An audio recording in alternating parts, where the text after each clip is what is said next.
What's up everyone, Michael here with another topic video. Today we're going to talk about Overwatch and their interesting progression and microtransaction system, which I kind of feel are a little bit entwined, which is kind of interesting. I don't think that's something we've necessarily seen to this extent. Anyways, before we get into that topic, I want to show the game in the background is not Overwatch, and you would probably be thinking, well, why isn't Overwatch? Well, it's Phantasy Star Online 2, which is a game that I actually wanted to play because, going back into topic, I kind of feel like I wanted to introduce kind of an interesting view on this, kind of an outside view of Overwatch, because I'm not hyped for playing Overwatch, and that's why I don't have footage in the background. I'm not necessarily into the whole new hero shooter genre, not really into it all too much. So I feel like I can kind of show an unbiased view in a way, because I'm not necessarily into Blizzard games or anything like that either, so I feel like I have an interesting view because of that viewpoint. You know, I'm not gonna be like, oh well, Blizzard's the best, so they know everything, and I'm also not gonna be like, oh well, I just don't like Overwatch or something like that. You know, I'm on the side of I don't really care. So I feel like I have sort of an unbiased view in that respect. Obviously I have biases depending on the way cosmetics are viewed, and that's what we're gonna get into now. So Overwatch and their microtransactions. Now, a lot of people have been pretty pissed off by this lately, and everyone's like, oh my god, it's a game that you have to buy and then you have to pay for it, as if they've never heard of the concept of DLC. Quite literally, we've had this for years. I mean, this is a thing that's been happening forever, and even before then we had collector's editions. So the idea of paying for additional content hasn't necessarily been something that should be surprising on a paid game. Now, with the rise of the free-to-play model, everyone's like, microtransactions go into there, but essentially what microtransactions are is just DLC. And so, yeah, it's essentially cosmetic DLC. So how does Overwatch deal with this system? Because, you know, it needs to sustain itself somehow. It is a, you know, multiplayer shooter. It has to have servers, and they have to be able to get new content, but they didn't want to gate off a community by selling things like map packs and so on and so forth. So instead what they created is a loot box system to get cosmetics. And so these cosmetics can be earned through leveling up as well. And so when you level up, you end up getting this random loot box. And you can open it, and it's like a random item, and everything has cosmetics. So I do want to point out that none of it is pay to win. The progression is purely cosmetic. And so you'll be like, oh, well, I just unlocked loot box. It's not like you're going to get a weapon that does like 10 times more damage than everyone else. That is not the type of system it is. It is purely cosmetic. And for a lot of people, especially people who have been looking at it from a gameplay standpoint, say that it's really kind of pointless, as in there's really no reason to get over a fuss. However, there's also been another side of progression takes time, and so that you only have like a limited number of boxes you're actually going to obtain, because sooner or later, because leveling up gets more difficult, you're not going to be able to get more of these loot boxes. You're going to be like, oh, well, I don't want to spend the 12 hours it's going to take for me to get to level whatever plus one. And so you're going to probably end up being like, oh, well, I just don't get any more boxes. There is going to be a soft cap. However, the fact is that the levels are actually infinite. So theoretically, it's fair because you can unlock all the cosmetics eventually. Now, how the loot boxes work is when you open them, you get a random cosmetic item, and you can actually get the same cosmetic item in 2 different loot boxes. So, you know, you could open one and it can contain either paints, voice lines, or skins, and probably some other cosmetic stuff that I don't remember because I'm not necessarily playing Overwatch right now. I apologize. And so these items, you can actually get duplicates of them, which actually introduces a credit system, which you can also get random credits when you get into a box as well. So you can end up getting nothing in the box except for credits. And these credits you can actually use to unlock things, like whatever you want. So it's not all random chance, as in sooner or later you're going to get enough credits. So if you open up enough loot boxes, you'll end up getting too many of the same item, or you'll just end up getting good rolls and get, you know, the currency, and then you can just unlock whatever skin, paint, whatever that you want, which is kind of a nice little system. However, I also see problems with it, as in, you know, that's still random. I wish that you would be able to, or rather, I would rather it be a system to where you end up getting credits passively, or, you know, as you do better in the game or something like that, like as in a predictable way to obtain these credits. Oh god, a boss just spawned. What the hell? Alright, by the way, I've never played this level. I just got, or in Phantasy Star, I should mention, for anybody who's just listening to audio. This game came out with a big update recently when they released on PS4, and I haven't had a stable internet connection to actually play it. So I'm playing with a brand new control scheme, and this is a boss that I think I've seen once. and this is probably going to get me murdered, so I apologize for the gameplay in the background. I am playing with a new control scheme, and I'm still getting used to it. It's very strange. Anyways, back on topic. Basically, you know, you can end up getting this currency, but it is completely random, which means that, you know, I would rather have a very consistent way of doing it, and one way, because League of Legends recently actually introduced these loot boxes as well, which is what I actually wanted to do this video on, but Overwatch is better in search results. I'm going to be quite frank about that, and I think people know more about Overwatch than following League of Legends, because League of Legends is hella old, so if you're not in League of Legends right now, you're not going to be really thinking about that, but I am going to do another video on League of Legends specifically, because I think it's an interesting model for the free-to-play market. Anyways, back into Overwatch is that in League of Legends, they actually have a system to where when you do well, you get these loot boxes. And so it's not a system of, oh, you just get boxes for nothing. It's a system to where, you know, you actually have to do well to obtain these boxes, which I think is a very interesting system, and I wish that Overwatch had something to do with that, as well as collecting the loot boxes as well, but I think giving currency for doing well would actually be a very interesting system. I'll get more into that in a moment. Now, people have been very kind of on two sides with this for the most part. There is the side that thinks it's perfectly fine because there is no, like, gameplay effect in their opinion. You know, for me, personally, I think there's cosmetics have a huge gameplay effect because the potential for cosmetics is actually pretty awesome. As in, you see my character in this game and I'm wearing one specific outfit. I have like 80 outfits in this game, and I'm not even joking, and I've had more. I recently went through and emptied my storage when I started playing again because I was like, yeah, like last night was all me just going through my outfits being like, yeah, I don't want this one anymore, and so I would just sell it. I have tons of outfits in this game. In fact, I want to change them right now once I actually can do that. Can you not kill me, giant train dragon thing? Thank you. Yeah, so I like cosmetics, and I feel like they actually add quite a bit to a game. It'll be like, oh, well, I want to, you know, look a certain way, and it really does add something to a game for a lot of people. So I think that argument that it isn't gameplay oriented has always been kind of false when it comes to the cosmetics, because it's really going to depend on the person you are. It doesn't affect balance, which is what I think people need to start saying, is it doesn't affect gameplay balance, but it is gameplay content nonetheless, because affecting the way your character looks is going to affect the physical mentality of the way you're playing for a lot of people. Not everyone. There are definitely people out there who are just going to look at it from a very objective standpoint and be like, this doesn't have any balance changes, so I don't care. Why would I use this skin anyways? I've seen a lot of arguments of, you know, they're just skins, why would I care?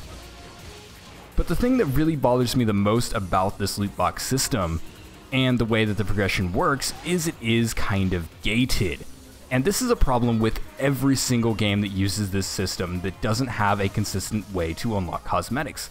Now, in Overwatch, you only have two ways to obtain these boxes. You either level up, which is going to be finite, because sooner or later the scaling is going to be too high for you to actually want to level up more. You know, you're going to get to level 100 and be like, yeah, I just can't play enough to get more loot boxes, and it does slow as you progress, which means that you're going to be collecting less and less loot boxes unless you pay money.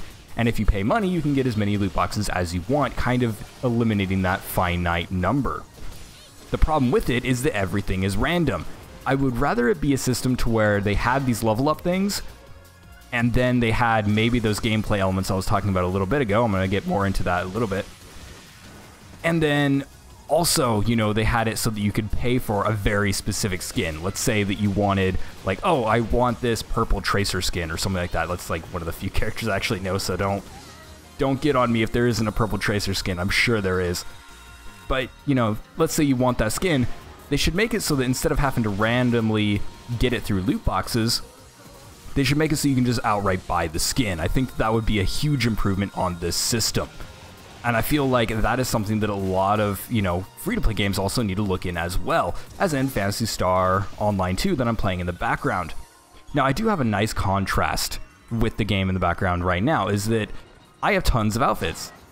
I have never actually bought a single outfit with real money because the game actually relies completely on a loot box type system. It is a complete gacha, and they literally call it a gacha. I think I just broke his head. Oh, no, I didn't. Can this thing die already? Jesus Christ. Anyway, so they have this loot box system to where, you know, it's completely random. And so when you open this box, you could get something completely useless, like you could get grinders, which are not worth any type of currency whatsoever.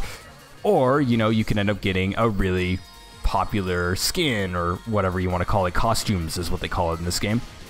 Or maybe you can get a new hairstyle or some new hairband, or you can get cattails and things like that. Like my character has a cattail because I'm fucking awesome. Damn it, I died. Anyways. But one thing that's actually really interesting is this game actually makes it so that you can trade with players. Therefore, there is always a way to kind of get things normally. I'm just gonna ignore that train. I don't want to fight that train anymore. Let's go somewhere else. But there's a system to where, you know, you can actually just buy it from other players, or you can trade it. You can go into, you know, these different types of events as well, and just kind of like try and get them for free as well. So like it has consistent ways of getting them. Like most of mine were bought through Meseta in the game, just bought from other players. A few of them were traded for when I had my account bonused, but most of them were from, you know, trading with other players through the money system. And so what I do with Meseta in this game, which is their currency, is I pretty much buy outfits. And that actually adds a lot to the gameplay.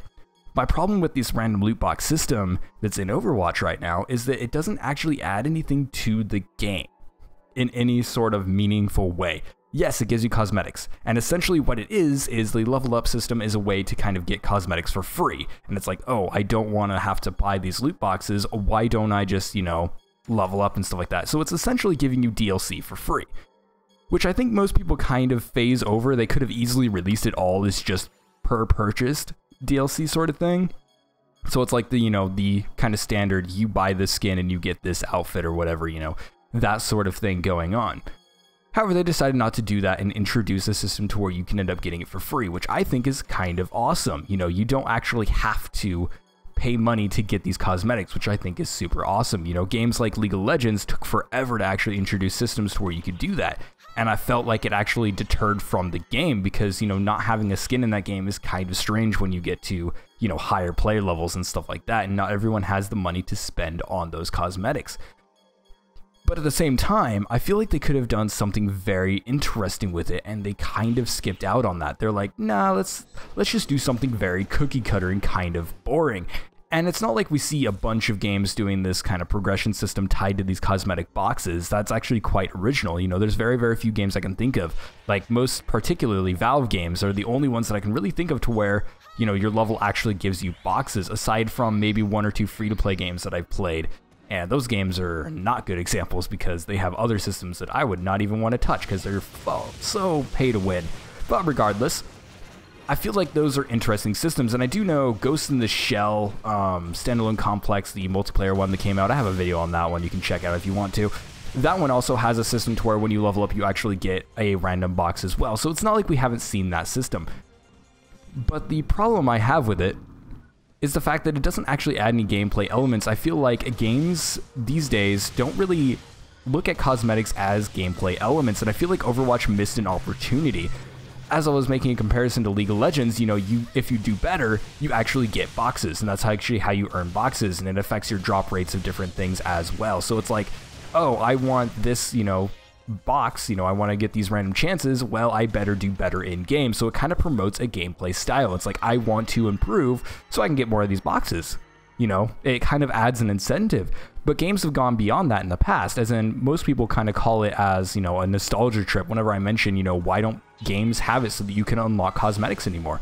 And so it's like, you know, there were games to where, oh, you know, there's a secret skin if you beat this boss doing this certain thing, or maybe, you know, it's a crafting system where you purchase them from NPCs. Like one game that I'm currently playing through is kind of an older game. It's Hyperdimensional Neptunia, which is a JRPG, and anybody who knows the name probably knows exactly what I'm talking about. But in that game, there is a crafting and shop system, and you can also get outfits through, you know, random events and things like that. So, you know, all the cosmetic items aren't necessarily tied to any sort of DLC. And the DLC that does add, you know, any cosmetic items actually adds it to crafting.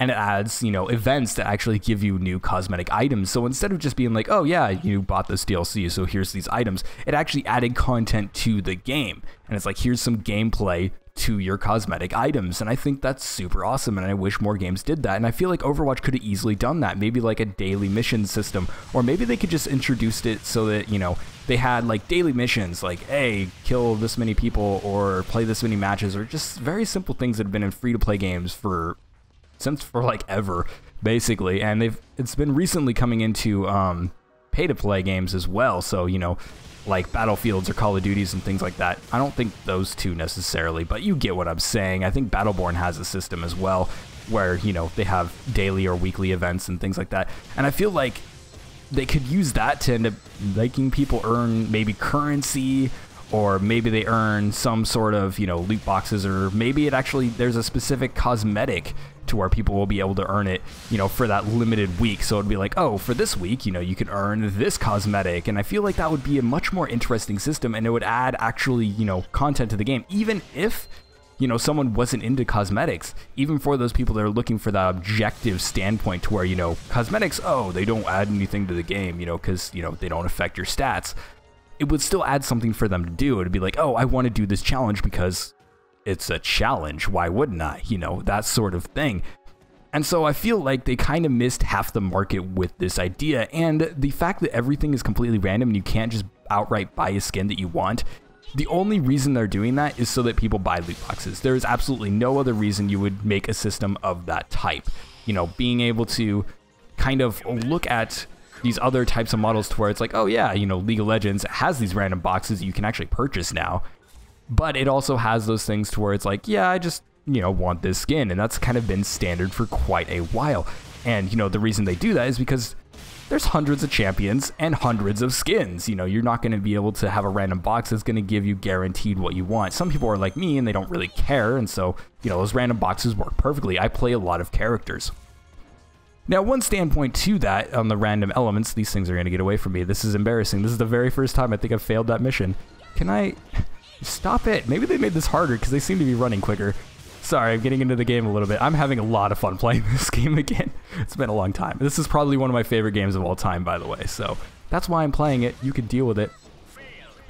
Yep, I failed that. That is the very first time I failed that mission. Anyways, so you can make the argument of, you know, having this random element is just so that people will be willing to try more characters. But I really don't feel that that's the case, because in League of Legends, I have tons of skins for different random characters through the freeways and both purchased through random boxes, to where it's like, you know, I never play this character. Like, for example, I have an Alistar skin. I suck with Alistar, so I don't play Alistar, which means that even though I have 2 skins for the guy, I don't actually play. You know, the skins are not an incentive.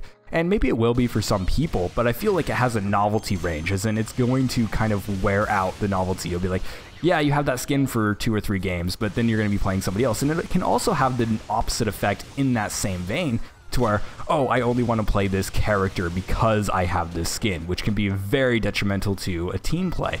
You know, let's say you need a specific character for a specific gameplay, and they're not going to play it because, you know, they have a skin for somebody else. And that's been a huge problem in games like League of Legends. You know, League of Legends has a huge problem when they release a new skin, to where everyone wants to play this same champion.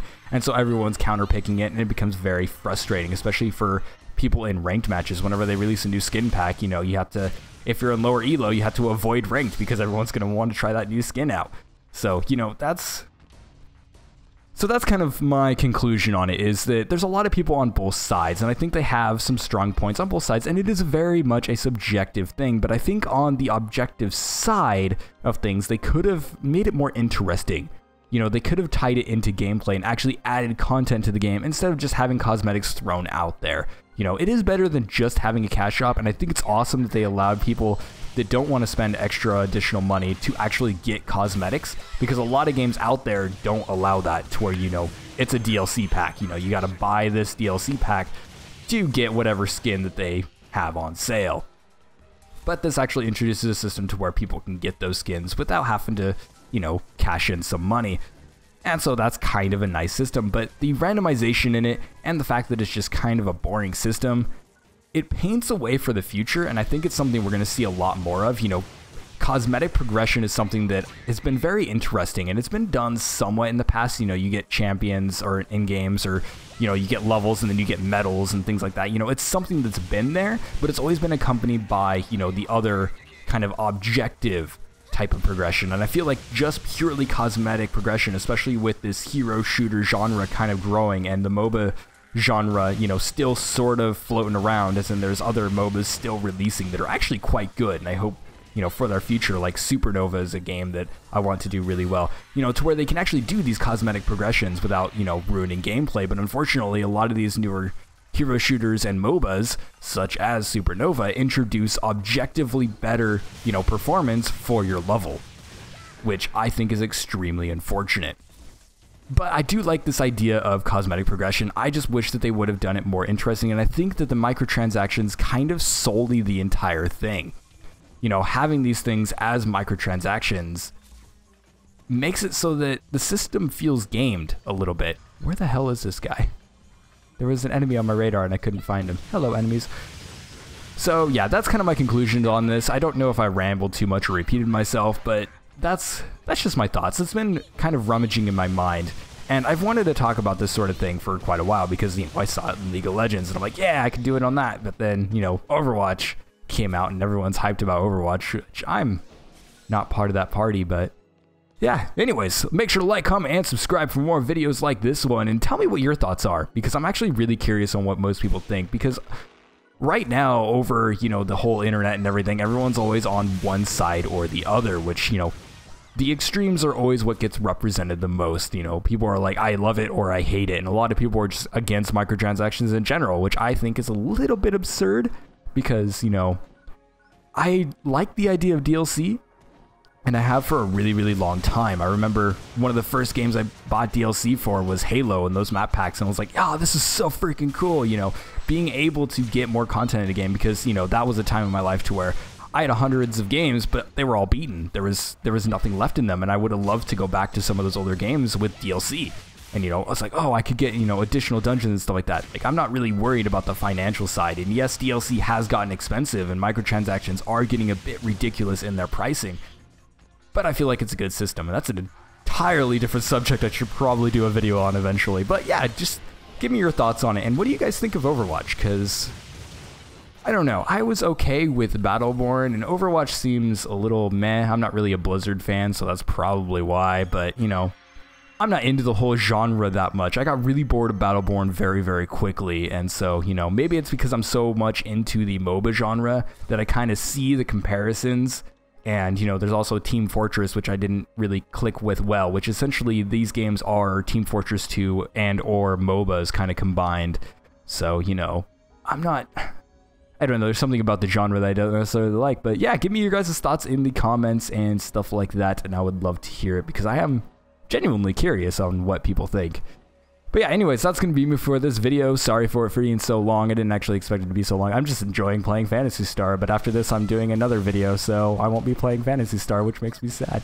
Anyways, see you guys in the next video. And I'm going to kill more apes. You shall die, blah! I should have switched weapons more often. Jesus Christ, I have like 6 different weapons I could use.